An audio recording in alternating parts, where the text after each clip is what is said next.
preuve historique du chiffre 7 chez les polythéistes. Il existe parce que s'ils disent que ça vient d'Agar, on doit d'abord voir là où Agar m'a fait les 7 tours là. Demande les 7 collines, là, comment on appelle ces histoires là. Donc voilà, un savant ici que vous connaissez, je sais pas s'il est savant ou savant, voilà, qui va confirmer la même chose.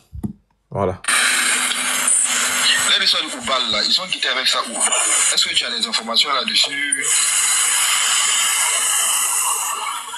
Ouais, Oubal là, c'est ici là, ils ont enlevé. Salam Cheikh Ali Ridwan. Wa alaykoum salam Oustaz. Alors regardez très bien, on va voir si l'Oustaz dit qu'on a enlevé ça dans nos têtes. Donc il dit bien que c'est ici qu'ils ont enlevé. Donc lui-même il confirme très bien que tout ce que nous disons, c'est dans les sources. Je pensais qu'il allait dire qu'ils ont enlevé ça dans leur tête. Vous voyez déjà? Donc tout ce qu'on dit là, nous on dit ça, c'est sourcé. Mais ils ont les livres là, pourquoi ils ne prêtent pas ça aux musulmans? Donc il a fallu que nous on vienne, on vous dise d'abord ça. Mais sûr, moi je pensais qu'ils allaient dire qu'on a truqué, comme le fait Patricia, le c'est pas ancien. Voilà, qui passe son temps à faire des... Il fallait faire la formation à la NASA. En de polythéisme. On a enlevé ça ici.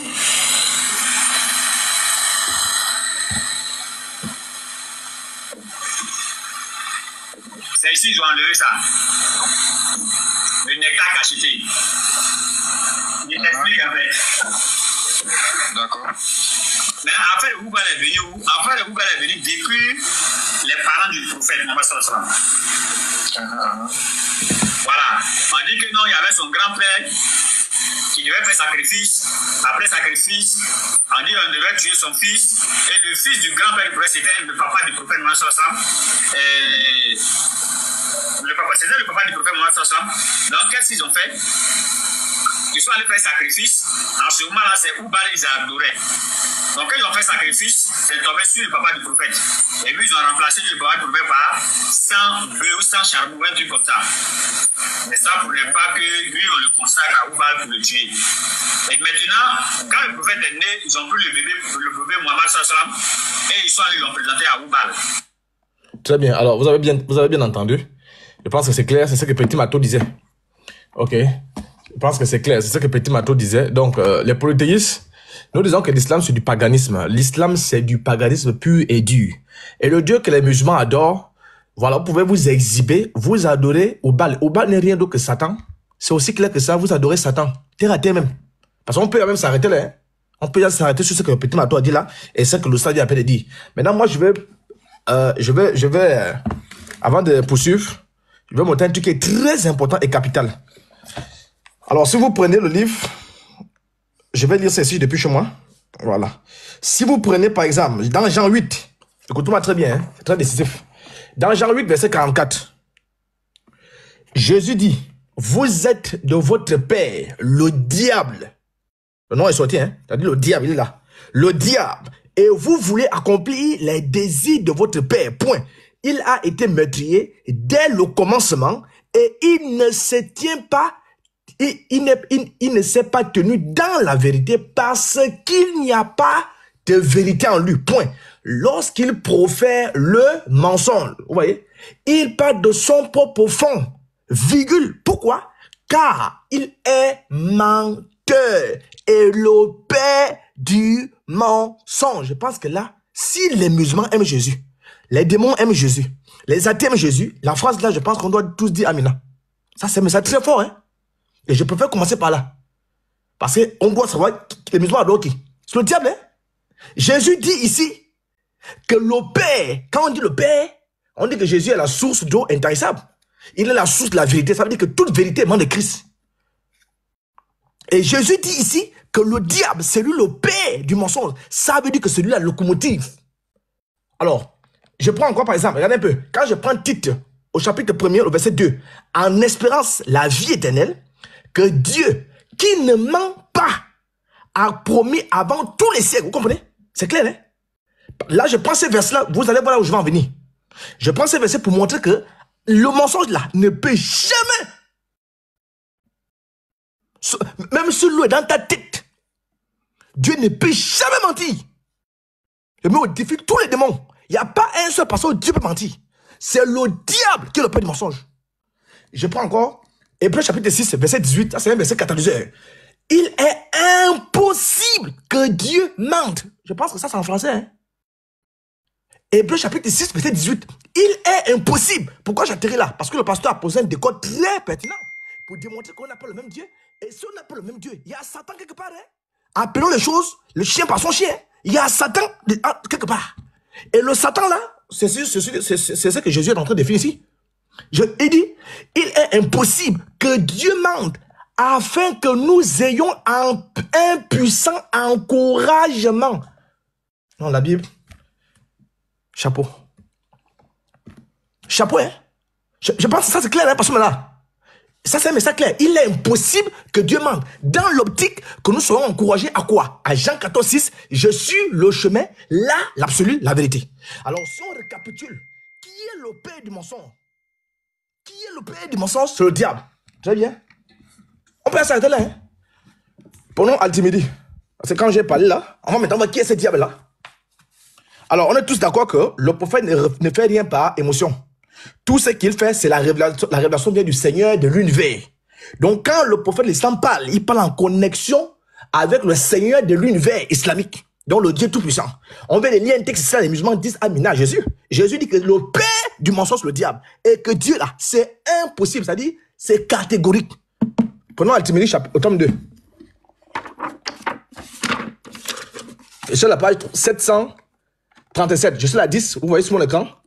1939, selon Muhammad ibn Bachar et selon Machoun ibn Kailam, selon Shah ibn Aoucheb, selon Asma ibn Yassir, le prophète a dit, vous voyez que ça remonte au prophète lui-même.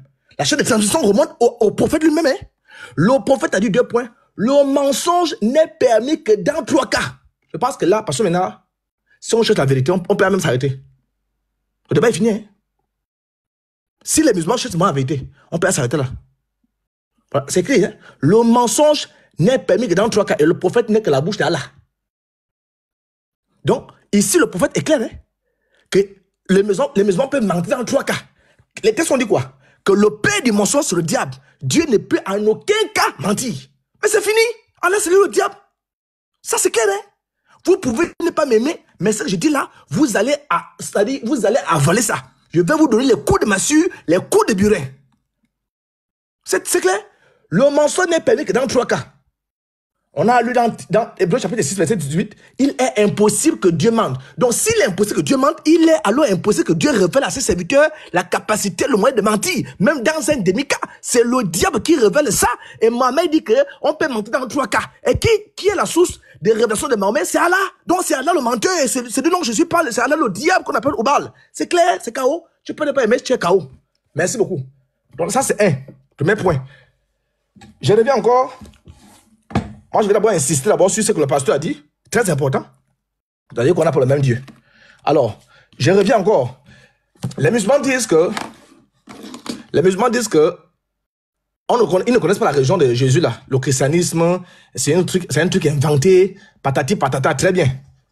Le christianisme est inventé. Et je vais également montrer ici que le diable même, s'il faut une différence entre le diable là, vous allez voir que même le diable même a une bonne conscience. Et la pensée du diable même, c'est cette pensée-là. Ils ont pris une pensée du diable pour marcher avec ça. La pensée qui consiste à dire, quand on dit que Jésus est fils de Dieu là, hein, ça voudrait dire que Dieu a couché avec Marie.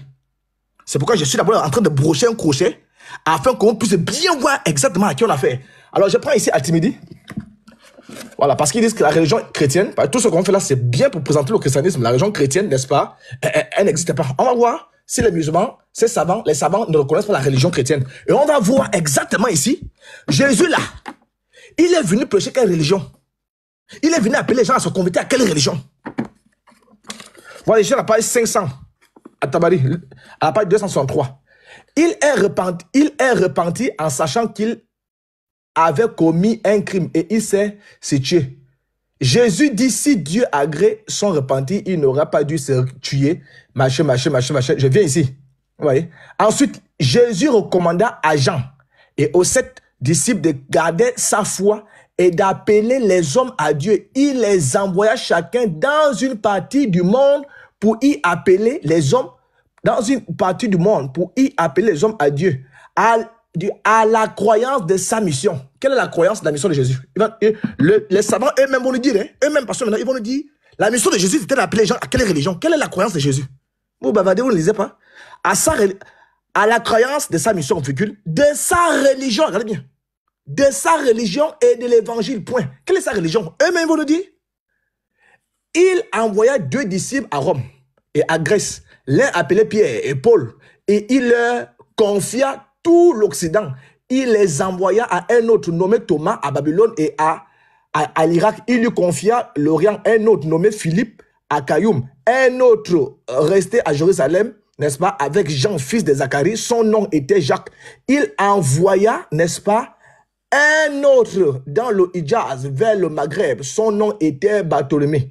Quand Jésus eut institué ses 7 disciples et Jean ses successeurs, et qu'il leur eut communiqué ses ordres, il bénit Marie et vers l'aurore, il pria Dieu de l'élever du ciel. Les chrétiens d'aujourd'hui célèbrent comme une fête la nuit dans laquelle Jésus est descendu et remonté au ciel.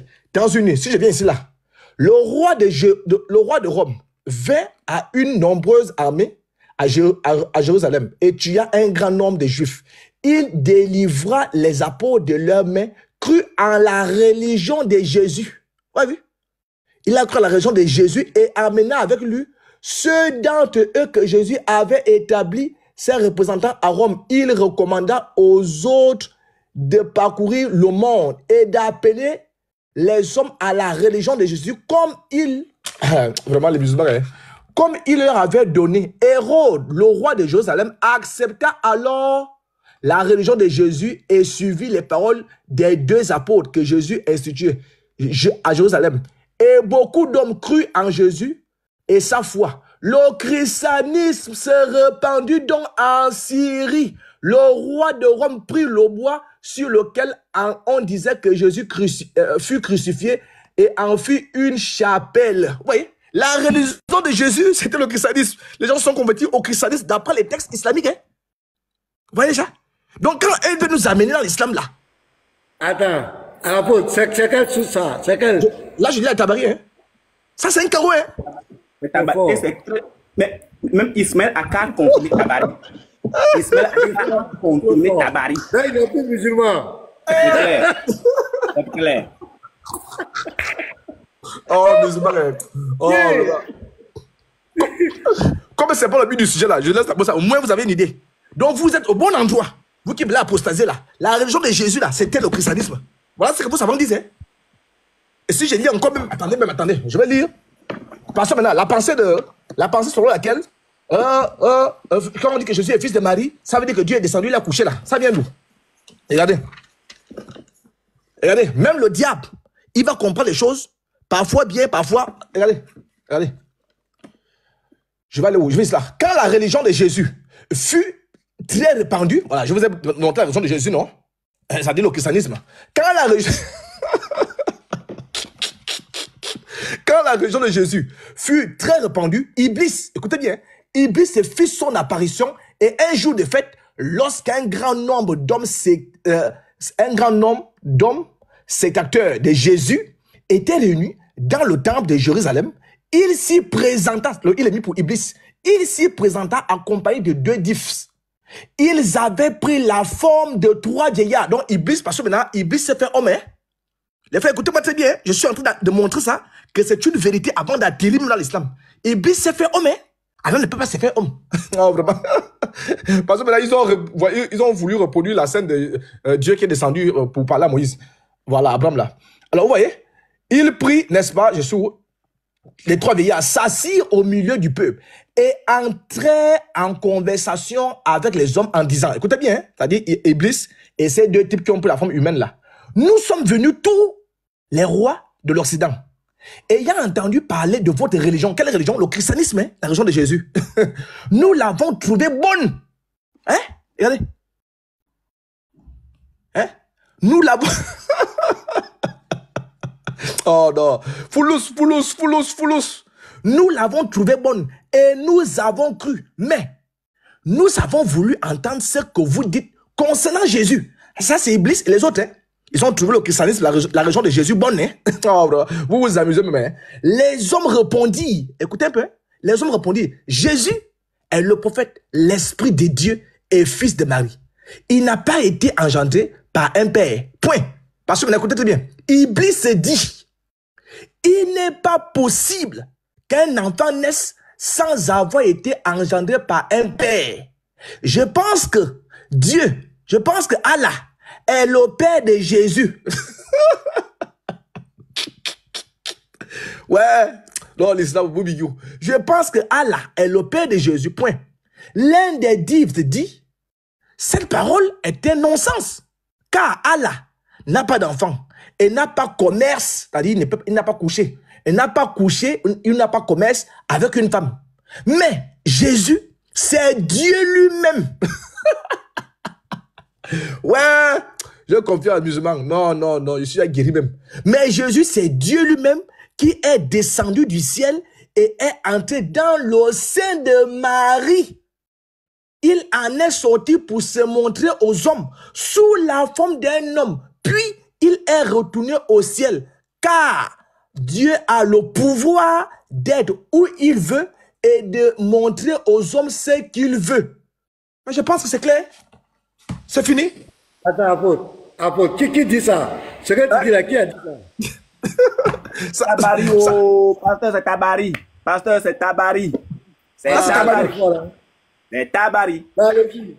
Voilà, c'est fort.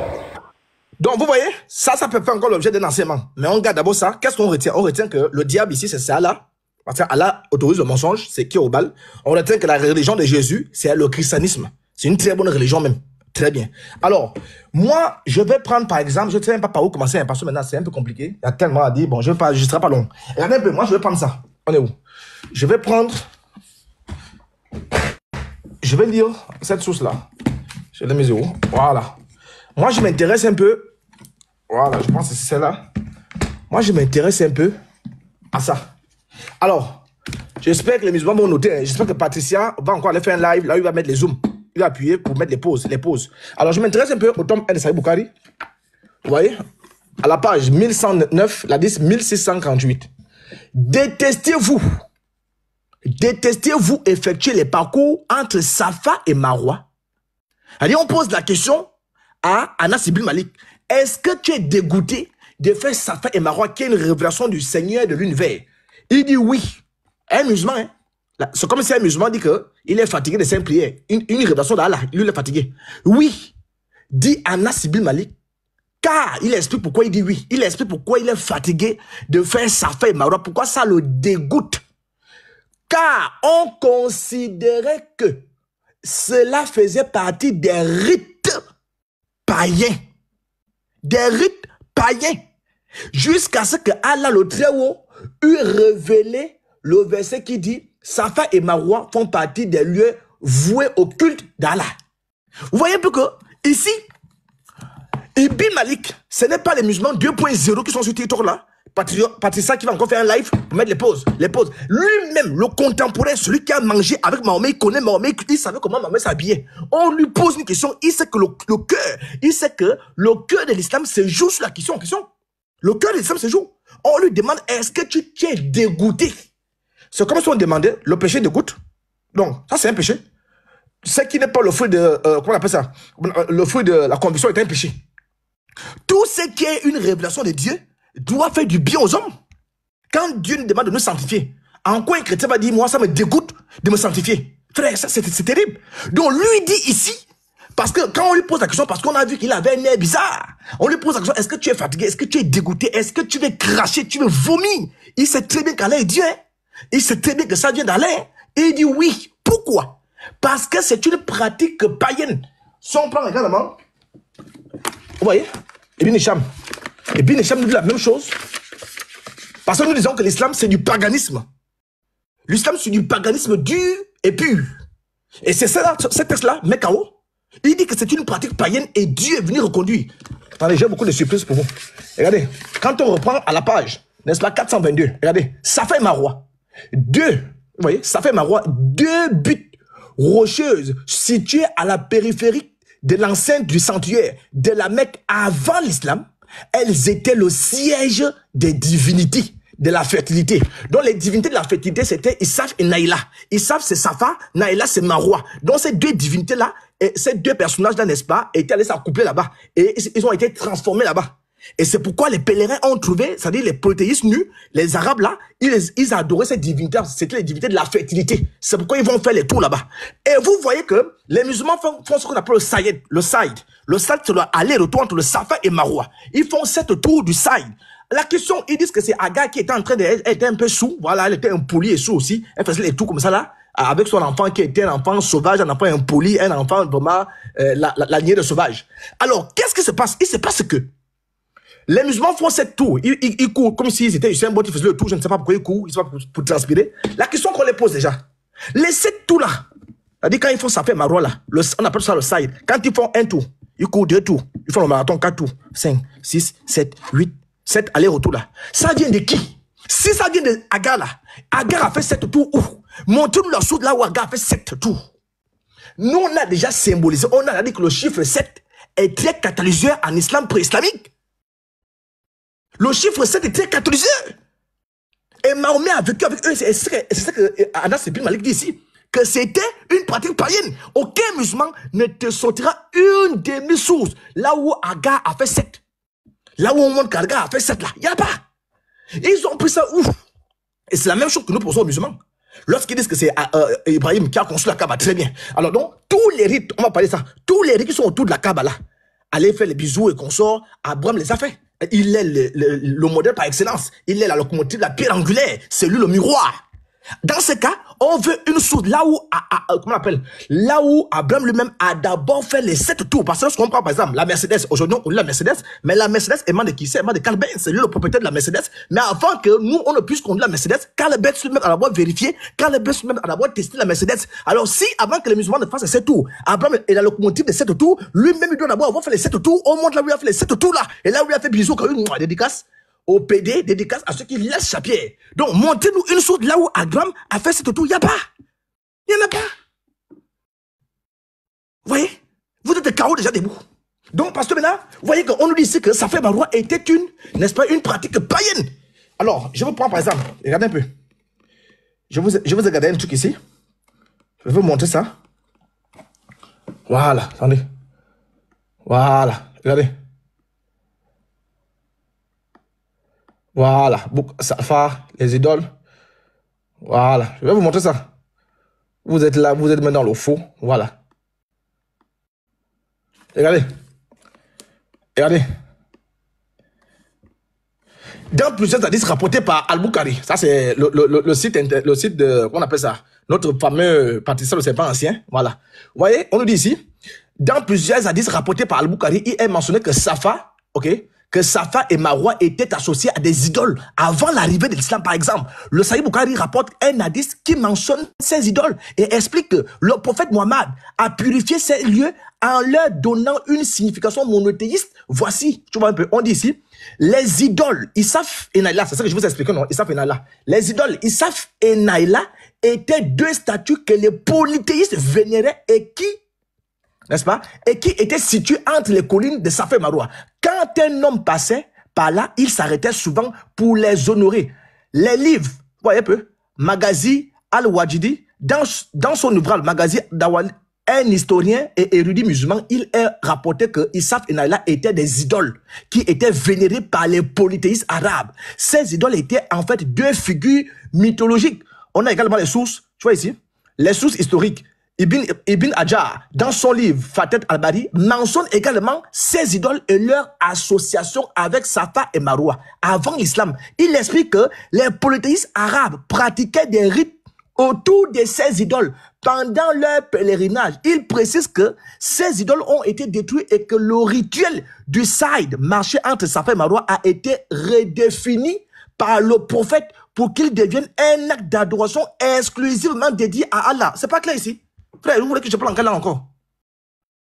Hein? Je dois parler en quelle langue, c'est clair, non? Voilà ce qui est là. Donc vous avez reconduit les cultes de Safa et Marwa en islam. Vous avez reconduit ça.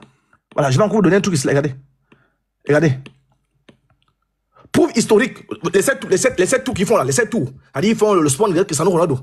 Les preuves historiques du chiffre 7 chez les polythéistes. Il existe parce que s'ils disent que ça vient d'Agar, on doit d'abord voir là où Agar même a fait les 7 tours là. Du moins les 7 collines là. Je sais pas comment on appelle même ces histoires là. On appelle ça le site, si vous voulez. Il existe des sources historiques qui montrent que les polythéistes arabes faisaient effectivement 7 tours autour de la Kaaba et non seulement lors du site. Le site c'est Safa et Marwa là. Mais aussi lorsqu'ils accomplissaient le tawaf.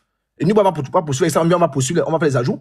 Autour, le frère Yeshua et bien d'autres, autour de la Kaaba, ce nombre était utilisé dans leurs pratiques religieuses bien avant l'islam. Regardez, le livre de Ibn Hajar Asqalani, Fat al-Bari, il dit quoi? Ibn Hajar, dans son ouvrage Fat al-Bari, l'un des commentaires les plus célèbres sur le Sahih Bukhari mentionne que les polythéistes, regardez, mentionne que les polythéistes arabes, avant l'islam, pratiquaient le tawaf autour de la Kaaba en 7 tours, regardez, en 7 tours, tout comme il, n'est-ce pas, il faisait avec le side entre Safa et Marwa. Ce chiffre 7 faisait partie de leur rite païen. Vous voyez un peu? Dans le Sahih Bukhari, le Sahih Muslim, 1218, le prophète Muhammad, n'est-ce pas, a réformé la pratique des 7 tours en l'adoptant comme un rite islamique après avoir purifié les pratiques polythéistes. Le texte montre qu'il a institué ce rite, mais sans mentionner directement si ce nombre de tours était une pratique polythéiste avant l'islam. Cependant, les érudits musulmans ont noté que ce chiffre était déjà en usage chez les polythéistes. C'est clair? Vous voyez ici? Donc c'est très clair. Safa et Marwa était une pratique païenne. Le chiffre 7 était une pratique païenne. Le faux prophète de l'islam a reconduit ça. Et c'est pourquoi aucun musulman ne peut montrer par A plus B là où Agar a fait les 7 tours, là où c'est écrit que voilà une source où Agar a fait ça. Ce sont les sources que vous-même vous inventez. Donc voilà une première question que je pose. Après, avant, je pense qu'un second point, je m'arrête là. Et puis je vais attendre que les frères se poursuivent. Alors, premier point dont je parlais, c'est Safa et Marwa qui a été reconduit. Safa et Marwa a été reconduit. Les 7 tours. Je veux une source qui dit qu'Agar a fait les 7 tours. Je ne parle pas de Mahomet. Voilà, une source. Ah, c'est 2. Et la deuxième chose, c'est quoi? C'est la Kaaba. Les musulmans disent que c'est Allah. La Kaaba émane de qui? La Kaaba émane de leur gars. Alors qu'on voit très bien ici. Regardez. Si je ne me trompe pas, on voit ça quelque part ici. Voilà, vous allez voir. Vous ne savez pas ce que vous adorez. Hein. Vous êtes dans le faux musulman. Le faux en Poutoulou. Voilà, je pense que j'ai mis un truc quelque part là. Où on vous explique que le prophète de l'islam, n'est-ce pas, a conçu la Kaaba avec les polythéistes. Hein? Avec les polythéistes, ils ont conçu la Kaaba. Donc, et il avait 60, je pense qu'il avait 35 ans à l'époque. 35 ans, il va construire la Kaaba. Quand il construit la Kaaba là, il construit ça au nom de qui exactement? Il construit la Kaaba au nom de qui? Avec les polythéistes construisent la Kaaba avec le prophète. Il construit ça au nom de qui? Vous voyez un peu? Donc, je pense que je vais revenir sur ces sources-là. Voilà un peu ce que je voulais montrer. Donc, par contre, je vais prendre ça. Je vais prendre ça, le fig. Je prends le fig. Il y a des sources aussi qui m'intéressent. Alors, je suis ici à la page 750. Vous voyez? On dit, c'est d'ailleurs pour la même raison que le cercle décrit par les circumambulations doit contenir le Hijj. Par ailleurs, les érudits de la communauté s'accordent à dire que le pèlerin est appelé à toucher les 2 angles sud et est. Mais non les 2 autres. Ibn Ibn rapporte dans son Sahih que le prophète a dit l'angle de la pierre noire et l'angle yéménite décharge le pèlerin des péchés, de ses péchés. Voilà une problématique très importante. Ici, le prophète de l'islam nous dit que à la Mecque, n'est-ce pas, il y a 2 pierres. Il y a le côté de la Kaaba, le côté est, il y a le côté sud de la Kaaba, n'est-ce pas? On appelle ça la pierre yéménite. Et ces 2 pierres-là enlèvent les péchés des pèlerins. Ces 2 pierres-là, si tu as des péchés, ça ôte tes péchés directement. La question que moi je pose, comme ils disent que la pierre noire et la Kaaba, il n'y a pas de Kaaba sans pierre noire, il n'y a pas de pierre noire sans Kaaba, a été rédigée par qui? Par Abraham. Très bien, on vous accorde de ça. La pierre yéménite là, qui a reçu la révélation de la pierre yéménite? Moi, c'est ma question, hein? Parce qu'on dit que la pierre yéménite, parce que là, non, regardez très bien. L'angle de la pierre noire et l'angle yéménite décharge le pèlerin de ses péchés. Ça veut dire que la pierre yéménite a un pouvoir divin. La pierre yéménite ôte les péchés. Moi, je veux savoir, si c'est Abraham qui a construit la pierre noire et la Kaaba, on vous accorde de ça. Mais la pierre yéménite là, qui a reçu la révélation de la pierre yéménite, puisqu'elle a le même grade. Je pense que le pasteur m'écoute. Hein, pasteur Mena, elle a la même portée que la pierre noire. Elle décharge les péchés. On la touche même. On la vénère. Elle est située au sud même de la Kaaba là-bas. Cette pierre-là, qui a reçu la révélation, hein, est-ce que c'est aussi Abraham? Dès lors qu'ils disent qu'Abraham n'a pas reçu la révélation de la pierre noire, c'est fini. Puisqu'il n'y a pas de pierre yéménite sans la pierre noire. Bon, voilà ma question, hein. Donc, quand vous allez monter, vous allez vous atteler à répondre à ça. Ah, c'est 1. Concentre toujours la pierre noire. Regardez. constate toujours la bière. Moi, je viens ici. Je prends Al-Tabari. Vous voyez? Je suis au tome 1, hein, le tome 1 d'Al-Tabari. Parce que quand tu poses la question aux musulmans, la pierre noire est devenue noire comment? Il t'explique, c'est à cause de nos péchés. Bon, moi, je pêche chez moi dans la chambre. La pierre, elle est blanche. Comment mes péchés peuvent quitter ma chambre et aller trouver la pierre devient noire? C'est du n'importe quoi. Ici, le savant islamique Al-Tabari, c'est du n'importe quoi. Moi, je pêche chez moi dans ma chambre. Mon péché va courir, aller à la Kaaba, et puis la Kaaba, la pierre va devenir noire. Donc, j'ai posé la question un jour à un musulman. Est-ce que le noir là, la couleur noire là, c'est une bonne couleur? Parce que c'est la couleur du péché. Il m'a dit non. Dans ce cas-là, pourquoi vous faites bisous à la couleur noire? Vous devez tout faire pour laver ça. Donc, vous êtes des menteurs. Oui. Parce que maintenant, oui. C'est une très bonne question, hein. Parce qu'ils disent que ce sont mes péchés qui ont noirci ça. Donc, à la base, elle est blanche. Donc, elle est comme ça. Donc, la véritable couleur, elle est blanche. Donc, elle mérite d'être sucée quand elle est blanche. Et moi, j'ai posé la question à un musulman. Comment elle était blanche là?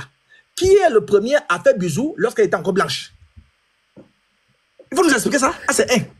Comment mon péché peut aller se coller à une pierre? Moi, je pêche chez moi à 100 km de Maca. Et mon péché sort de la chambre, va aller rentrer dans la pierre noire, et la pierre noire devient noire. Donc si elle devient noire, ça veut dire que ce noir-là a été un noir diabolique. Mais dans ce cas, pourquoi vous faites bisous, bien que ça soit encore noir? Attendez que ça soit blanche, vous lavez, vous prenez les brosses, vous lavez. C'est du pipeau.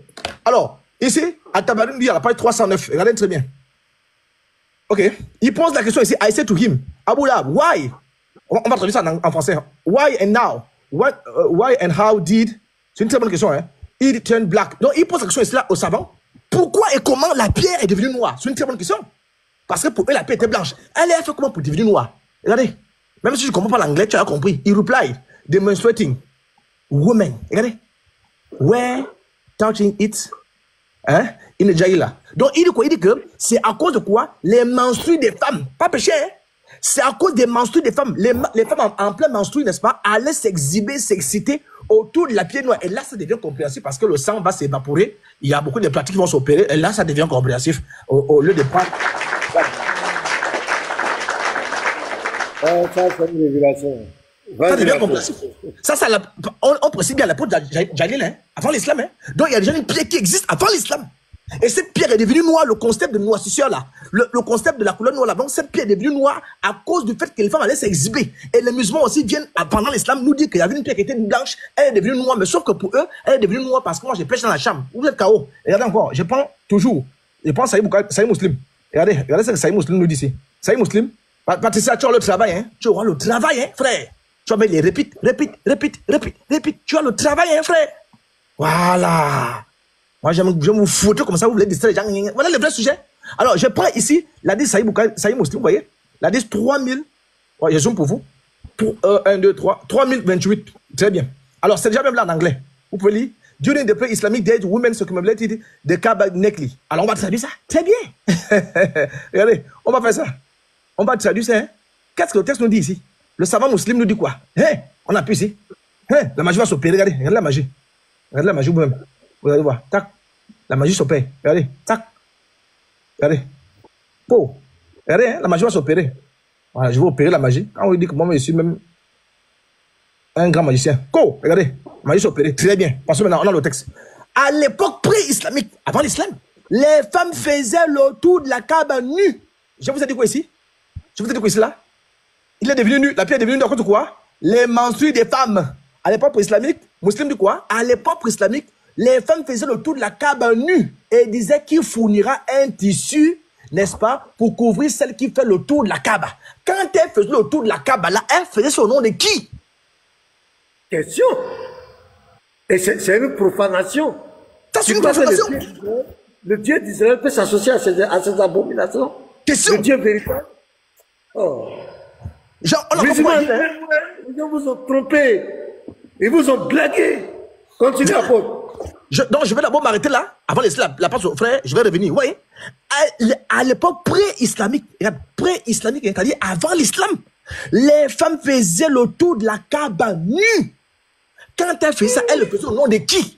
Elles le faisaient nu pourquoi? Parce qu'elles étaient à menstru. Elles le faisaient nu pourquoi? Parce que la vue de Allah, c'était la vue de la fécondité. Donc, elles allaient là-bas pour implorer quoi? Pour avoir des enfants, c'est qu'on a des soucis. C'est la raison pour laquelle elle s'allait là-bas.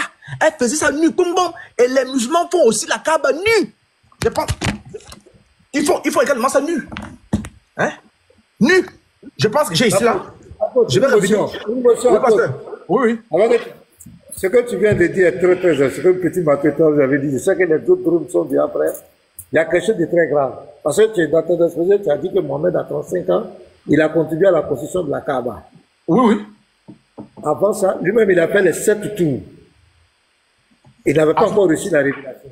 Affirmatif. Là où c'est grave, c'est qu'il se dit qu'il a eu une nouvelle révélation.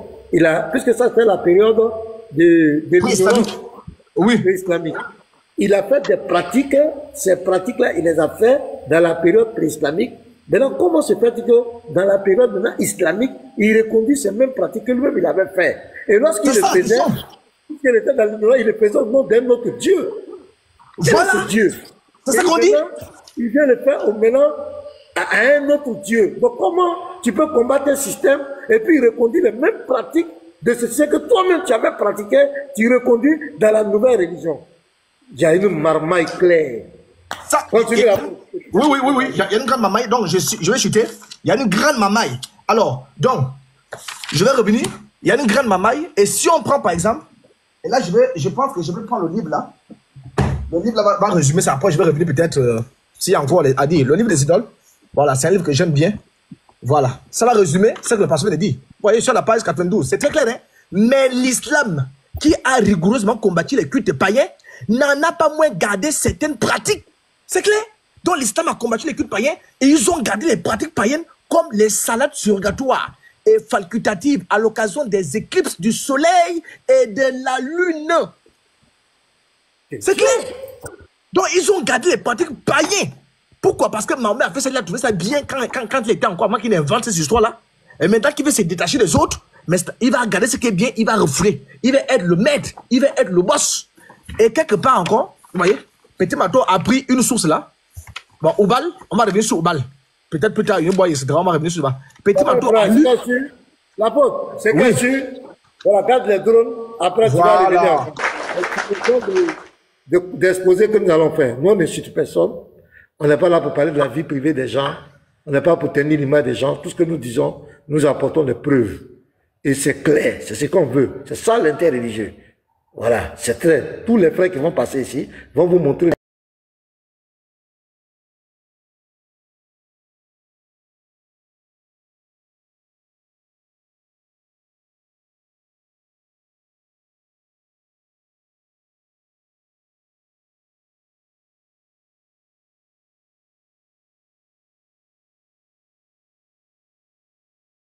Mais vas-y.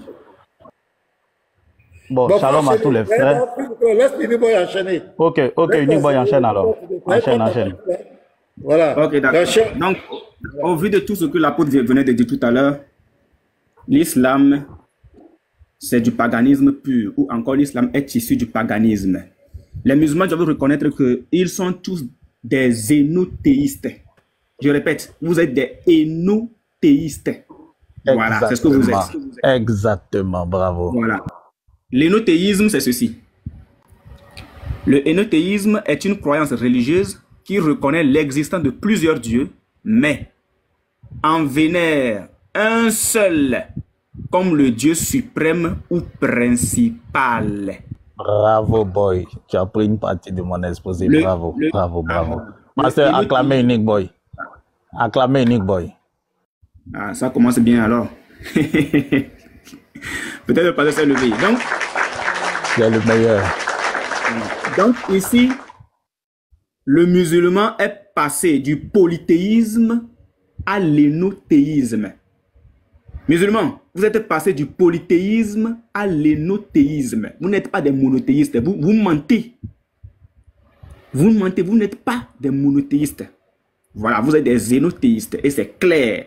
Alors, je vais revenir sur un point principal. Petit Marteau a dit beaucoup de choses tout à l'heure et c'est clair là-dessus. Il n'y a pas à dire quoi que ce soit. C'est tellement clair. Il y a un point que je voudrais toucher. Celui de Oubal. Alors, Petit Marteau, peut-être qu'il n'a pas lu cette partie. Effectivement, il y a une source qui dit que Oubal aurait été détruit. Sauf que, étant donné que le prophète de l'islam a voulu faire croire aux juifs et aux chrétiens qu'ils sont eux aussi adorateurs du véritable Dieu, il va passer du polythéisme à l'énothéisme en détruisant toutes les idoles, y compris selon Tabari, y compris Oubal. Sauf que, en reconduisant les pratiques de Oubal, on reconnaît que l'islam est issu du paganisme. Le fait de détruire les idoles ne veut pas dire que ces idoles-là ne sont plus ou que Oubal n'est plus. Non, Oubal est toujours présente de par la Kaaba, parce que c'était sa maison, c'était la maison sacrée de cette divinité Oubal. Donc, il y a quand même un Tabari dans Tabari, Tabari, le volume 3, dans Tabari, le volume 3, on reconnaît que, on nous dit clairement que Oubal aurait été détruit. Sauf que, je le répète, sauf que, selon Christian Julien Robin, l'auteur du patron de Léon Zeur, les musulmans sont passés de l'adoration physique à l'adoration spirituelle. C'est-à-dire, Mahomet ayant fréquenté les juifs et les chrétiens, d'abord les juifs, il a compris que dans le temple des juifs, il n'y avait point d'idole. Mais il s'est posé la question, mais comment ça se fait que ces personnes-là adorent un Dieu invisible? Il a côtoyé les chrétiens. Il a trouvé que les chrétiens aussi, dans leur assemblée, quand ils se réunissent, ils adorent un Dieu invisible. Mais comment se fait-il que ceux-là aussi adorent un Dieu invisible? Et comment ça se fait que chez nous, en Arabie, dans la péninsule arabique, nous sommes toujours là à adorer ou bien à présenter des cultes à des idoles? Mais puisque le monsieur avait soif de ce que nous appelons le pouvoir, il va faire exprès. En faisant quoi? En détruisant les idoles, en réunissant toutes ces idoles-là en une seule. La Sourate 38, le verset 7. En réunissant toutes les idoles en une seule, à laquelle celle de Oubal. Sauf que, en réunissant toutes les idoles en celle de Oubal, en réunissant toutes ces idoles en celle de Oubal, Oubal demeure présent de par les cultes qui lui ont été, reconduites. Et c'est clair. Bien, je vais prendre quelques petits versets là, rapidement. Parce que en reconduisant les cultes réservés à Oubal, il en a supprimé quelques-uns. Je vais vous prendre un instant. Hein. Voilà, si nous prenons la sourate 39, le verset 2, je vais le prendre rapidement. La sourate 39, le verset 2. 39, le verset 2. Nous t'avons fait descendre le livre en toute vérité, adore donc Allah, en lui vouant un culte exclusif. Donc, certaines pratiques ont été enlevées. Est-ce que tu peux me lire cette partie-là? Que l'islam a combattu dans le livre des idoles, l'islam a combattu les pratiques polythéistes, mais tout en gardant quelques-unes. Voilà. Est-ce que tu peux me prendre cette partie-là pour moi? Oui. Alors, les livres des idoles, la page 92, voilà. Mais l'islam qui a rigoureusement combattu les cultes païens, voilà, n'en a pas moins gardé certaines pratiques, voilà, comme les salades surrogatoires.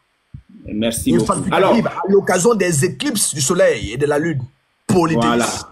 Voilà. Voilà, merci beaucoup. Donc, quand on prend aussi la sourate 40, la sourate 40 que je prends, la sourate 40, le verset 14. Je descends, le verset 14. Invoquez Allah donc, en lui vouant un culte exclusif. Quelque répulsion qu'en aient les mécréants. Un culte exclusif. Donc, Mahomet a reconduit les cultes pré-islamiques, sauf qu'il a changé un peu la donne. Parce qu'à l'époque, les cultes se faisaient au nom de plusieurs divinités. Les cultes se faisaient au nom de plusieurs divinités. Je prends le nectar cacheté pour montrer la première chose. Le nectar cacheté. Il est où? Voilà. Le nectar cacheté. On va remonter un peu. Ici. Voilà. Le numéro 1. Les polythéistes, s'attachaient à elles, aux idoles bien sûr. Ils recouraient, les interpellaient, cherchaient leur protection dans les moments difficiles, les invoquaient pour leurs besoins, les créditant d'un pouvoir d'intercession auprès d'Allah. Le Allah ici, c'est Oubal qui était érigé dans la Kaaba, croyant aussi qu'elle pouvait leur faire obtenir ce qu'ils voulaient. Ils y allaient en pèlerinage, faisaient la circumambulation autour d'elle, s'humiliaient auprès d'elle, se prosternaient, devant elles. Il leur faisait diverses offrandes, immolait et égorgeait pour elles et en leur nom. Ces deux formes de pratiques sont rappelées par le Coran. Donc, voici quelques pratiques qui étaient réservées à l'époque aux idoles. Oubal étant à l'intérieur de la Kaaba. C'est ce qui se faisait avant même l'arrivée de Oubal. Donc, quand Oubal va arriver, le prophète va tout changer. Il va essayer de reconduire les pratiques, mais en apportant des modifications. Je suis dans le Nectar Cacheté, la page 54. La page 54. Maintenant, je vais essayer de montrer une des pratiques aussi rapidement à la page 60. Regardez bien. On nous dit que ils ordonnaient aux profanes de ne faire le tour de la Kaaba qu'en vêtements de Koums s'ils le faisaient pour la première fois. À défaut, les hommes devaient faire le tour en état de nudité. Le Nectar Cacheté le dit clairement. Donc, la pratique de la circumambulation a été reconduite par le prophète tout en apportant une petite modification. La petite modification, c'est que les musulmans aujourd'hui ne font plus le tour en état de nudité, mais ils portent un truc là, je ne sais plus comment ils appellent ça. Ça, c'est très clair là-dessus. Bien, la sourate 9, je prends la sourate 9. La sourate 9, le verset 1er, va confirmer le culte qui était réservé à l'époque. La sourate 9 à Taouba. Alors, je prends le tafsir. On va nous dire, d'après les dires, cette sourate figure parmi les dernières qui furent révélées à l'envoyé de Dieu, car le bénisse et le salue. Et le dernier verset est suivant. On t'interroge, dis-leur, voici la règle d'Allah sur les collatéraux. La sourate 476. On remarque qu'elle ne commence pas par l'invocation du miséricordieux. C'est que les compagnons, en transcrivant le Coran, ne l'ont pas cité en imitant le prince des croyants Othman ben Affan, que Dieu l'agrée et le rende satisfait. Les premiers versets de cette sourate furent descendus auprès du prophète qu'Allah le bénisse lors de son retour de l'expédition de Tabouk où il changea Abou Bakr de présider à la mission du pèlerinage en cette année et afin d'apprendre aux hommes les rites de ce devoir, d'avertir les polythéistes qu'il leur sera interdit de faire le pèlerinage après cette année-ci et de réciter aux gens cette sourate rupture par Allah et son prophète. Alors, qu'est-ce qui se passait à l'époque? Abou Bakr suivi par Ali Ben, comme nous allons en parler plus loin. Cette rupture signifie un désaveu de la part de Dieu et de son prophète à l'égard des polythéistes avec lesquels ils ont conclu un pacte. Pendant 4 mois encore, vous pouvez circuler dans le pays. Ce verset fut le sujet d'une controverse dans les opinions entre les exégètes. On en a dit qu'il s'agit de ceux avec qui ils ont conclu un pacte permanent ou un pacte dont la durée est inférieure à 4 mois. Dans ce cas, on lui accorde un temps. Alors, quant à ceux dont le pacte expire après un temps limité, en jouiront tant que la date n'a pas échu, en se référant à ce verset, exécutez les changements que vous avez pris envers eux jusqu'au terme. Donc, dans ce verset, il y a ce qu'on appelle la circumambulation ici, qui va être interdit aux polythéistes.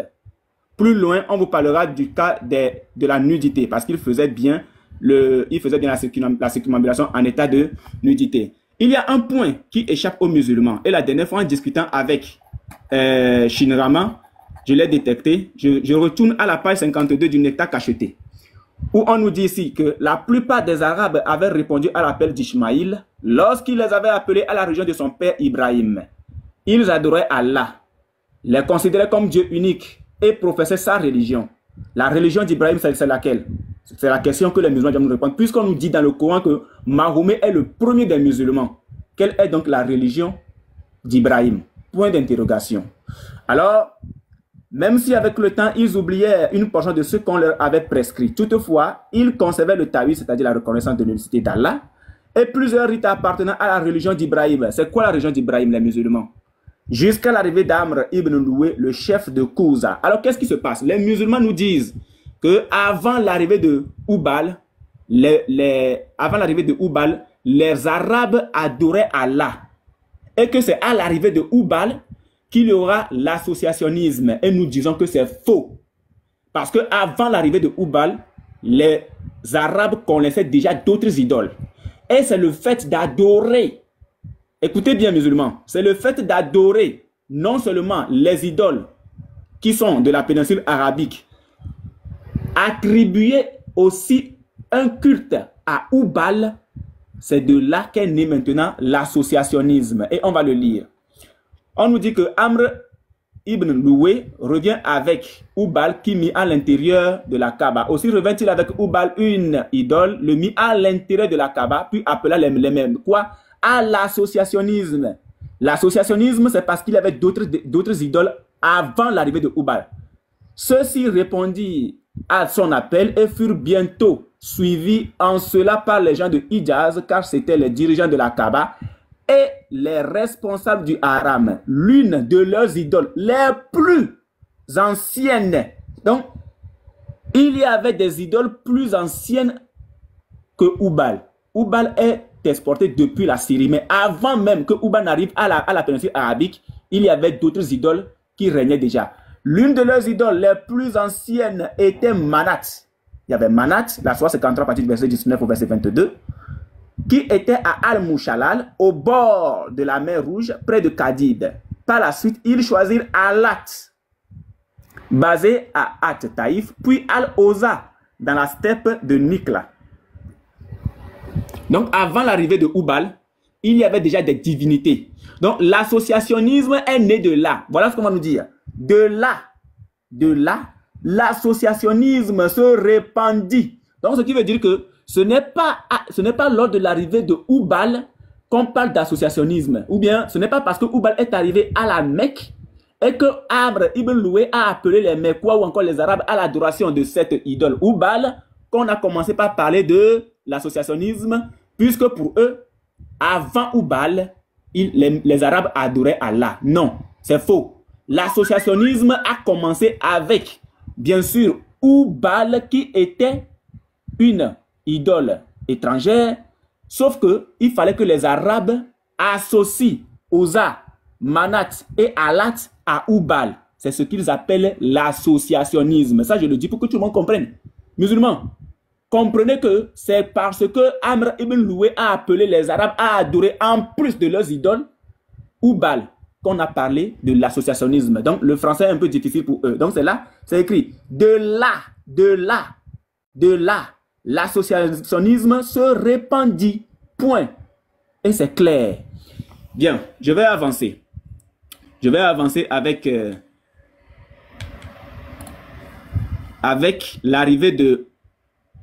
Comment est-ce que Oubal est arrivé à la Mecque? Bien. Je suis dans alfuturat.com. C'est un site islamique. Bien, je descends. On va juste lire une petite histoire ici. Regardez.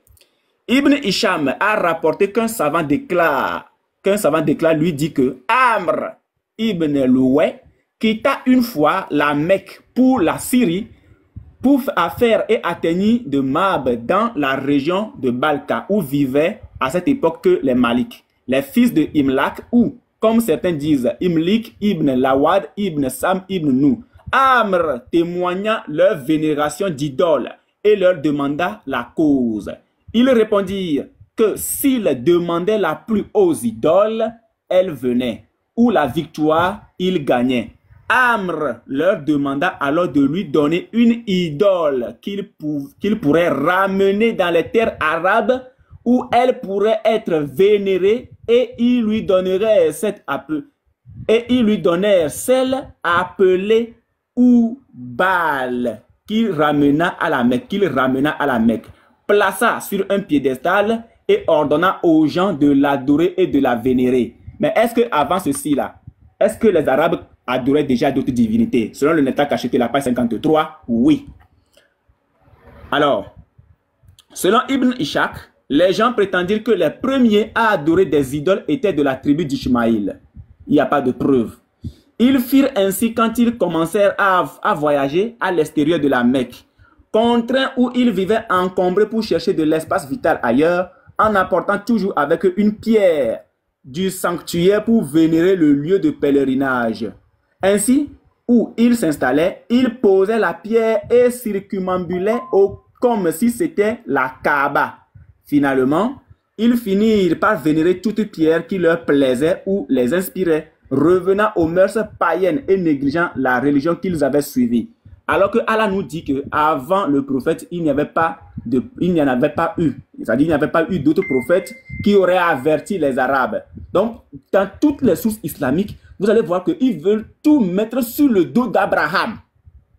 Ils veulent tout mettre sur le dos d'Ibrahim. Alors que quand on leur demande de nous montrer une seule source où Ibrahim aurait fait les 7 tours, ça n'existe pas. Ça n'existe pas. Alors, qu'est-ce qui se passe? Dans le Sahih, nous trouvons un énoncé d'Abu Raja al-Khuridi qui a dit, durant la période pré-islamique, si nous ne trouvions aucune roche, alors nous ramassions un tas de déchets, apportions une chèvre que nous traiterions sur le tas et circumambulions ensuite autour. Donc jusqu'ici, c'est pour dire quoi? C'est pour dire que les musulmans, pas les musulmans, les Arabes, avant l'arrivée de Hubal, bien sûr, adoraient déjà d'autres divinités. Avant l'arrivée de Hubal. Et quand Hubal va arriver et va être placé dans la Kaaba, elle sera... Bon, Hubal deviendra maintenant le seigneur de la Kaaba. Voilà pourquoi quand vous tapez sur n'importe quel moteur de recherche et que vous demandez qui est le seigneur de la Kaaba, on vous sort tout simplement Hubal comme étant le seigneur de la Kaaba. Pourquoi? Parce qu'il était la plus grande des idoles en taille et aussi en puissance. En taille et aussi en puissance. Ibrahim n'a rien à voir avec cette histoire de, comment on appelle-t-on, cette histoire d'adoration des pierres. Ce n'est pas fini. Je vais montrer encore ceci. Pourquoi toujours sur le dos, d'Ibrahim. Je suis avec, pardon, faut que je trouve ça ici. Bien, je le prends ici. Allah, je suis sur islamweb.net.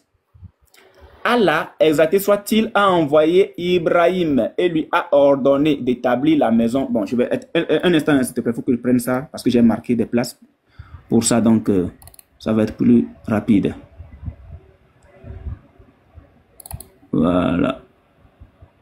Ça va être plus rapide ici. Voilà. Donc ici, islamweb.com. À partir de ce moment, la plupart des Arabes embrassèrent sa religion et suivirent sa voix. Ils adoraient Allah, comme le Nectar Cacheté le dit, témoignaient de son unicité et suivaient les préceptes de sa religion monothéiste. Là, on nous parle encore d'Ibrahim.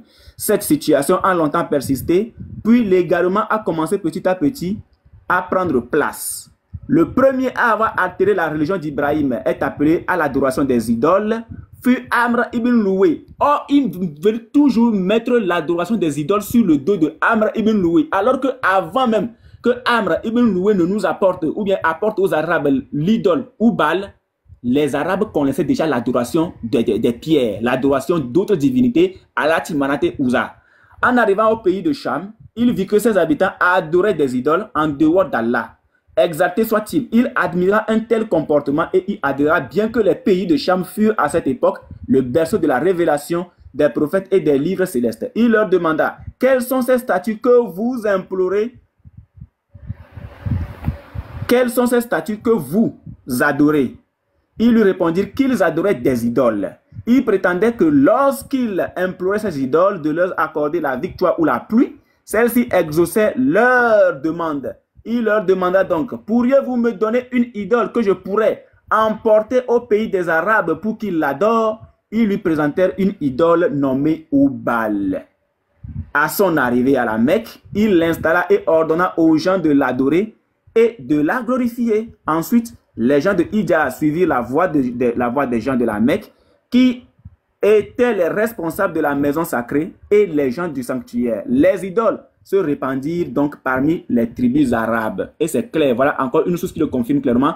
Sauf qu'ils veulent tout mettre sur le dos de Amr ibn Loué. Alors les musulmans, avant de sortir de tels arguments, que les Arabes adoraient déjà Allah avant l'arrivée de Hubal, comprenez qu'avant même l'arrivée de Hubal, il y avait déjà des idoles dans la péninsule arabique. Et c'est clair. Hubal est venu juste renforcer les choses et c'est là, puisque votre prophète a été consacré à cette idole, il va après tout reconduire les cultes de cette idole tout en laissant d'autres et reconduire d'autres. C'est ce que le frère vient de nous tout à l'heure dans le avec Ibn Kalbi, le livre des idoles. Très bien. Je suis maintenant ici. On va voir les pratiques. Voici les pratiques qui m'intéressent. Les pratiques m'intéressent. Donc, voilà les pratiques. Voilà. On est ici. Je suis sur Wikislam. Voici ce qui avait trompé les gens entre temps. Je rappelle que c'est un site des apostats. Il le dit. C'est un site des apostats. Qu'est-ce qu'ils ont compris? Ça, tu se retrouves ici. Alors, priez 5 fois vers la Mecque. Priez 5 fois vers la Mecque. On nous dit que les païens ayant vécu avant l'islam devaient prier 5 fois par jour vers la Mecque. Mahomet l'a conservé pour la religion musulmane. Cette pratique pré-islamique est évoquée dans un hadith qui compte la montée du ciel de Mahomet durant une nuit sur créature mythique appelée Al-Burak. Allah dit à Mahomet, une fois arrivé là-haut, qu'il faut que chaque musulman réalise 50 prières par jour. À la suite des conseils de Moïse, Mahomet marchande avec Allah, un Dieu avec lequel on marchande, et réduit le nombre de prières à 5. Donc de 50 prières pour les musulmans, grâce à Moïse, ils se sont retrouvés à 5 prières. Donc la prière 5 fois par jour vers la Mecque était une pratique à l'époque païenne, reconduite en islam. Voilà. Jeûner le 10 du Muharram était aussi une pratique païenne. Les membres de la tribu païenne de Mahomet, les Qurayshites, jeûnaient le 10 du mois de Muharram. Bien que facultatif, Mahomet aurait préservé cette tradition païenne aussi. Le tawaf entre Safa et Marwa, faire la circumambulation entre Safa et Marwa est un rituel islamique associé au pèlerinage à la Mecque. Safa et Marwa sont 2 collines situées à la Mecque. Ce rituel repose sur une marche frénétique entre 2 monts. Cela répété 7 fois. 7 fois. L'origine vient d'une pratique pré-islamique encore païenne que Mahomet a gardée pour l'islam, ordonnée par une autre vénération coranique. Alors, pourquoi les 7 tours? Pourquoi 7 fois? Est-ce qu'un musulman serait en mesure de nous dire pourquoi 7? Pourquoi pas 1? Pourquoi pas 2? Pourquoi pas 3? Et il faut forcément 7. La question, elle est là. Hein? Venez nous dire pourquoi 7 tours? Alors, moi, j'ai cherché. Voilà, j'ai cherché. Je me suis posé la question. Je suis ici. Nous, mouvement matricien. Je vous rappelle que ici, c'est un chercheur aussi, archéologue, bien sûr, qui a parlé et du christianisme, qui a parlé et de l'islam. Ce qui veut dire que ce n'est pas un chrétien qui a écrit cette page-là. Donc, si vous trouvez des choses dans ce test, sur ce site-là, vous dites non, le gars a parlé du christianisme, moi je m'en moque, je m'en fous carrément. Parce que devant nous, vous ne pouvez pas présenter ces tests-là. Sauf que, on va aller chercher maintenant pourquoi les 7 tours. C'est ce qui nous intéresse. C'est ce qui nous intéresse. Je vais descendre un peu. Voilà. Les prêtresses d'Alat. Elle fut célébrée par 7 prêtresses nues. C'est la circumambulation en question. Elle fut célébrée par 7 prêtresses nues qui gravitaient 7 fois autour de cette pierre. 7 fois autour de cette pierre. Maintenant, pourquoi 1, pourquoi 2, 3, 4, 5, 6 et puis 7? Pourquoi? Une fois pour chaque planète. Une fois pour chaque planète. Soleil, 1, Lune, 2, Mars, 3, Mercure, 4, Vénus, 5, Jupiter, 6, Saturne, 7. Voilà la raison pour laquelle, voici la raison pour laquelle les musulmans font 7 fois, ou bien 7 tours de la Kaaba. Et ce rite était réservé pour les prêtresses d'Alat. Donc, la circumambulation en soi est une pratique païenne, reconduite en islam, sauf que le prophète a apporté des modifications. Les modifications, c'est qu'il n'y aura plus de circumambulation en état de nudité, mais ils porteront un vêtement tout simplement. Un vêtement qui couvre un peu, bon, qui couvre leur partie de nudité, c'est tout. C'est ce qui est écrit ici. Et c'est clair. On nous dit ici que les musulmans ont gardé ce sanctuaire cubique et marchent encore autour, tout comme on le faisait à l'époque où on vénérait la déesse. Quelle déesse? Alat, bien sûr. Alors, il y a une partie que l'apôtre a touchée qui m'a aussi intéressé. Je vais voir si je peux trouver ça rapidement ici. Ici, la vénération de la pierre noire. La pierre noire qui représente la vulve d'Alat. Donc, quand vous regardez ceci, voilà, vous-même vous voyez un peu ce que ça représente. Ça représente la vulve d'Alat. Ou encore le sexe, excusez-moi, d'Alat. Voilà pourquoi ils aiment tant aller vers vers la Kaaba, en allant vers ici, en mettant leur langue, en léchant cette pierre-là. Donc, en léchant cette pierre-là, musulmans, dites-vous que vous léchez tranquillement et paisiblement la vulve d'Alat. C'est clair. Beaucoup d'Occidentaux, surtout des sages-femmes, ont observé que l'écrin de la pierre noire à l'angle de la Kaaba a une forme de vulve. Vous savez ce que c'est que la vulve? Avec une tête de bébé qui en sort. Et quand vous regardez très bien l'image, on aurait dit que voilà la vulve en question avec une tête de bébé qui en sort. Et c'est clair. Donc, le mot Hajj, pèlerinage islamique à la Mecque, est dérivé de Hak, qui veut dire friction en langue arabe, car il y avait un rituel païen dans lequel les femmes frictionnaient leur partie génitale sur la pierre noire. Je reprends cette partie. Unique boy, bravo, bravo, Ouais. bravo. Ça, la pause venait de le montrer tout à l'heure avec Tabari. Alors, je reprends clairement. Le mot Hajj, pèlerinage islamique à la Mecque, est dérivé de Hak, qui veut dire friction en langue arabe, car il y avait un rituel païen dans lequel les femmes frictionnaient leur partie génitale sur la pierre noire, espérant ainsi augmenter leur fertilité. Et Allah est le Dieu de la fertilité. Oubal est le Dieu de la fertilité. Et c'est clair.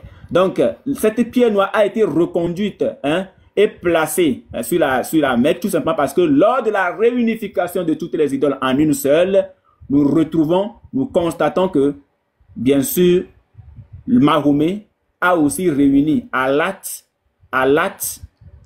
en Oubal. Réunification des idoles les plus puissantes de la péninsule arabique en une seule. Donc, lors de cette réunification, ils ont bien gardé la pierre noire qui représente tout simplement la vulve d'Allah. Je suis sur le mouvement matricien. Maintenant,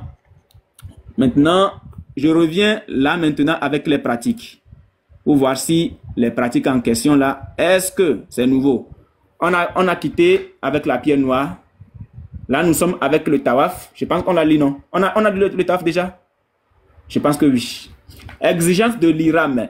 L'Iram est l'état de musulman qui entre au pèlerinage à la Mecque. Il comprend une série de procédures comme des rituels d'ablution, le port de vêtements, irmam, etc. L'irmam était originalement une condition païenne pour adorer les idoles de la période pré-islamique. Mahomet a conservé cette pratique pour l'islam. Les musulmans doivent se soumettre à l'Iram pour effectuer le Hajj ou la Umrah. Les 7 circumambulations. La circumambulation consiste à se joindre dans un cercle autour d'un objet spécifique. Dans l'islam, les adorateurs et les pèlerins font cela autour de la Kaaba à la Mecque. Les païens de la période pré-islamique avaient l'habitude d'exécuter aussi ce rituel pour satisfaire le dieu lune, qui Oubal. Les 360 déités et Allah qui étaient simplement comptés parmi les nombreuses déités adorées ici. Mahomet lui-même suivait ce rituel, même avant que les 360 idoles à l'intérieur de la Kaaba soient détruites. Alors il me se pose la question, montrez-nous où le prophète a fait la circumambulation avant l'islam. Bien sûr, la biographie du prophète, la page 66, je le prends rapidement. La biographie du prophète, la page 66. Regardez ce qui se passe. Tout à l'heure, l'apôtre a lu qu'il a participé également à la construction de la Kaaba. Il avait l'habitude, on parle bien ici de l'envoyé de Dieu, l'envoyé d'Allah, voilà l'idole Oubal. Il avait l'habitude tous les ans de faire une retraite d'1 mois à Hira, ici c'est avant l'islam, à 2 lieues de la Mecque, où il donnait à manger aux pauvres qui le sollicitaient. C'était une pratique de la Hanifiya à laquelle se livraient certains hommes des Quraysh avant l'islam. Au bout d'1 mois, il quittait sa retraite et avant même de rentrer chez lui, il allait à la Kaaba et accomplissait autour d'elle 7 rondes rituelles, la circumambulation. Nous sommes ici dans la période pré-islamique. Alors on se pose la question, si effectivement, comme on le lit ici dans la biographie du prophète, le prophète Mahomet, l'indigne de louange, a eu à faire les 7 rondes rituelles ou encore a eu à faire le tawaf, il l'a fait au nom de quelle divinité, étant donné qu'il n'avait pas encore reçu la révélation. Je monte un tout petit peu pour voir ce qui se passe. Regardez bien. Quelques hommes des Quraysh portent leurs réflexions sur les différentes religions. Alors je suis à la page 62. On nous dit que les Quraysh étaient réunis un jour de fête autour d'une de leurs idoles qu'ils vénéraient. Ils lui avaient offert des sacrifices, avaient participé à la cérémonie et à la ronde rituelle autour d'elle. Alors, quelle a été l'intention de ces personnes à l'égard du tawaf qu'ils faisaient? 4 d'entre eux, dans une conversation privée, se dirent: soyons francs et discrets. Il est clair que notre peuple est dans l'erreur et qu'il a altéré la religion d'Abraham, toujours Abraham. Qu'est-ce que cette pierre autour de laquelle nous faisons des rondes rituelles, c'est-à-dire le tawaf, qu'est-ce que cette pierre-là nous apporte de bon? La question qu'ils se posent. Bien, regarde ce qu'ils disent. Elle n'entend rien, cette pierre que vous partez lécher, cette pierre avec laquelle vous forniquez, cette pierre avec laquelle vous trompez vos femmes, vous, hommes, cette pierre avec laquelle vous trompez vos maris, vous, femmes. Elle n'entend rien, elle ne voit rien, elle ne fait pas de mal, elle ne fait pas de bien. Trouvons-nous une autre religion. Ces 4 hommes étaient Waraka ibn Nawafal, vous le connaissez très bien, c'est notre cher ami. Ubayd Allah ibn Jacques, Allah. Ubayd Allah, nous sommes dans la période pré-islamique. Ibn Jacques, Uthman ibn al-Uwairit et Zeyd ibn Amr. Donc, après s'être interrogé sur la pierre noire, c'est là que notre très cher ami Waraka ibn Nawfal va devenir chrétien. Il est où déjà?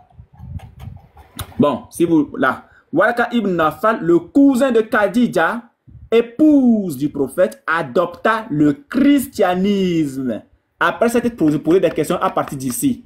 Qu'est-ce que cette pierre-là fait pour nous? Qu'est-ce que cette pierre nous apporte de bon? Elle n'entend rien, elle ne voit rien, elle ne fait pas de mal, elle ne fait pas de bien. Qu'est-ce que cette pierre nous apporte? C'est à partir de là que Ibn Nawfal, Waraka, va donc quitter ceci et rejoindre le christianisme. Et c'est clair, limpide. Maintenant, pourquoi aujourd'hui l'islam, je vais peut-être chuter par là, pourquoi aujourd'hui nous ne trouvons qu'un seul Allah? C'est parce qu'à l'époque, étant donné que, selon la Sourate 38, le verset 7 à 8, un instant, je vais tomber là-dessus. Voilà, je tombe dessus. Je descends, voilà. Alors, la Sourate 38, je vais lire d'abord la Sourate 38. La Sourate 38, le verset 7, à partir du verset 4 même carrément. Le verset 4. Voilà. Et ils, les Mécois, s'étonnèrent qu'un avertisseur parmi eux leur soit venu. Et les infidèles disent: c'est un magicien et un grand menteur. Réduira-t-il les divinités en un seul Dieu? Réduira-t-il les divinités en un seul Dieu? Voilà une chose vraiment étonnante. Réduira-t-il les divinités en un seul Dieu? C'est parce que pendant la période pré-islamique, il y avait plusieurs divinités. Et toutes ces divinités, les gens avaient compris que Mahomet voulait tout simplement réunir toutes ces divinités en une seule. Voilà pourquoi nous disons que les musulmans sont des zénothéistes. Vous n'êtes pas des monothéistes. Et leurs notables partirent en disant: allez-vous-en et restez constants à vos dieux. À vos dieux. C'est là vraiment une chose souhaitable. Nous n'avons pas entendu cela dans la dernière religion, le christianisme. Ils n'ont jamais entendu que les chrétiens se sont réunis ou bien ont décidé eux-mêmes de réunir toutes leurs divinités en une seule. Parce que nous n'avons pas de plusieurs divinités, nous avons une seule divinité. Nous n'avons pas entendu cela dans la dernière religion, le christianisme. Ce n'est en vérité que pure invention. Effectivement, Mahomet a inventé quelque chose. Je vais dans le tafsir d'Ibn Kassir. Et là, on va lire une petite conversation. Il lui répondit: oh oncle, je ne leur... Attends, je monte un peu. Abu Taleb lui dit: oh fils de mon frère, tes concitoyens se plaignirent de toi, prétendant que tu injuries leur divinité. Et tu dis telle et telle chose à leur encontre. Effectivement, à l'époque, la période pré-islamique, il y avait plusieurs divinités, comme on vient de le lire de l'autre côté. Il y avait plusieurs divinités et il y avait pratiquement 24 Kaaba. Selon les sources, il y avait pratiquement 24 Kaaba. Mais Mahomet, voulant maintenant faire régner la divinité à laquelle il a été consacré, j'ai nommé Ubal, va demander la réunification. Et il va appeler, Abu Taleb va le convoquer ainsi que d'autres chefs de tribu. Et il va leur dire: oh mon frère, tes concitoyens se plaignent, mon fils bien sûr, de toi prétendant que tu injures leur divinité et tu dis telle et telle chose à leur encontre. Il lui répondit, ô oncle, je ne leur demande que de dire un seul mot. Et une fois dit, les autres Arabes se soumettraient à eux et les non-Arabes leur paieraient le tribut. Les hommes présents éprouvaient alors un sentiment d'effroi en entendant ces paroles et dirent, tu nous demandes de prononcer un seul mot et tout sera cela réalisé. Par Dieu, nous dirons 10 fois autant. Quel est ce mot? Abou Taleb de répéter leurs paroles. Quel est ce mot? Ah, oh mon neveu. Le messager de Dieu leur répondit, dites, il n'y a d'autre divinité que Dieu. Il n'y a d'autre divinité que Dieu. Retenez bien cette phrase-là parce que je vais vous envoyer tout à l'heure dans la biographie du prophète. On va retrouver la même phrase.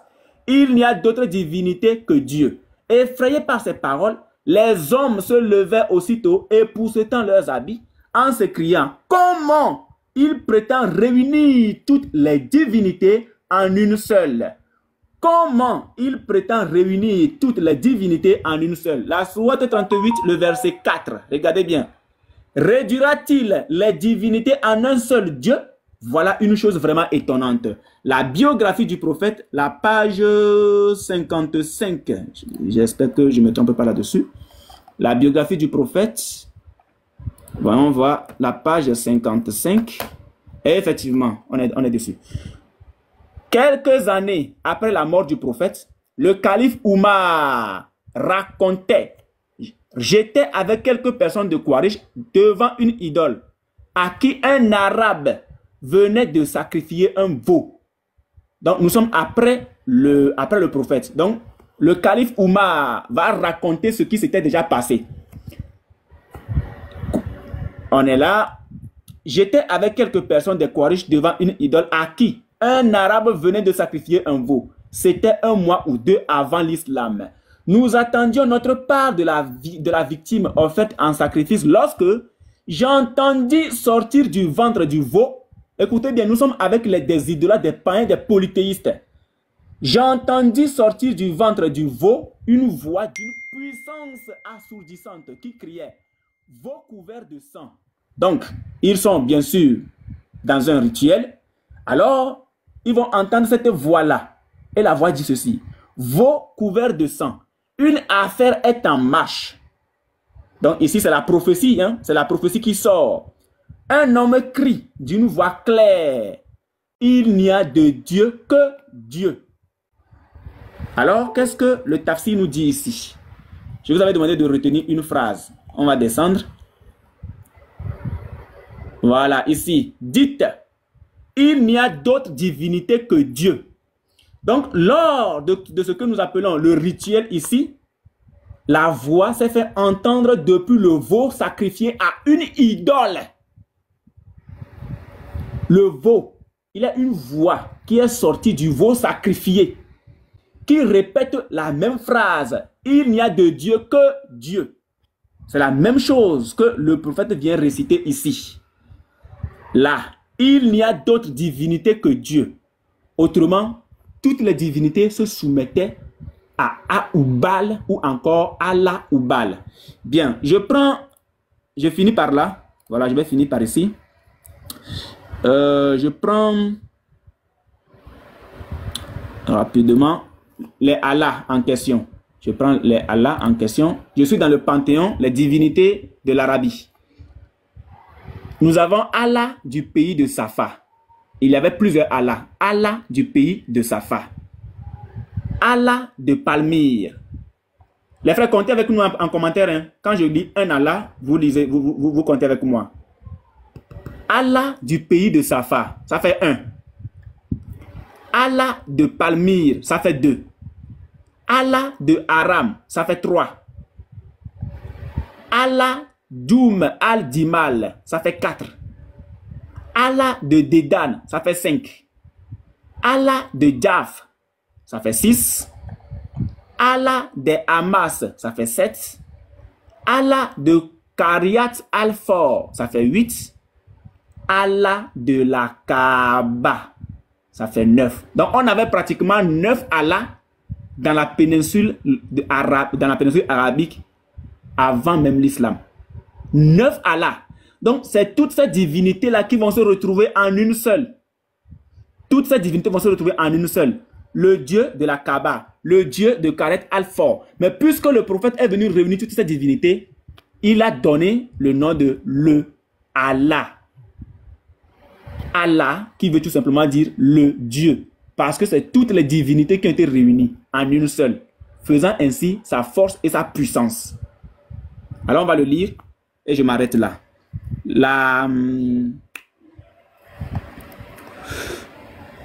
Pardon, Christian Julien Robin, je finis par là. Je veux finir mais je ne finis pas, hein. C'est dommage. Alors, Christian Julien Robin, je rappelle que c'est le patron de Léonze qui nous a sorti cette source. Je le rappelle toujours, ça ne vient pas de nous. Voilà, donc si vous voulez rejeter Christian Julien Robin, allez-y vous en prendre au patron de Léonze. Donc je descends, voilà. Donc, vers la fin de sa vie, Mohammed a finalement tranché. Il a décidé que Dieu s'appellerait Allah. Dieu s'appellerait Allah. Ici, on voit clairement que c'est le prophète de l'islam, ou plutôt le faux prophète de l'islam, qui a décidé d'appeler sa divinité Allah. Parce qu'il a fait que réunir toutes les divinités, toutes les idoles en une seule. Alors, il a décidé que Dieu s'appellerait Allah, le nom du Dieu, mais quoi? Issu du polythéisme. Le nom du Dieu, mais quoi? Issu du polythéisme. Donc, l'islam est issu du paganisme total. C'est-à-dire qu'il n'y a pas un musulman qui pourra nous dire le contraire. Parce qu'à l'époque, bien sûr, on l'appelait Allah ou Baal. Allah ou Baal.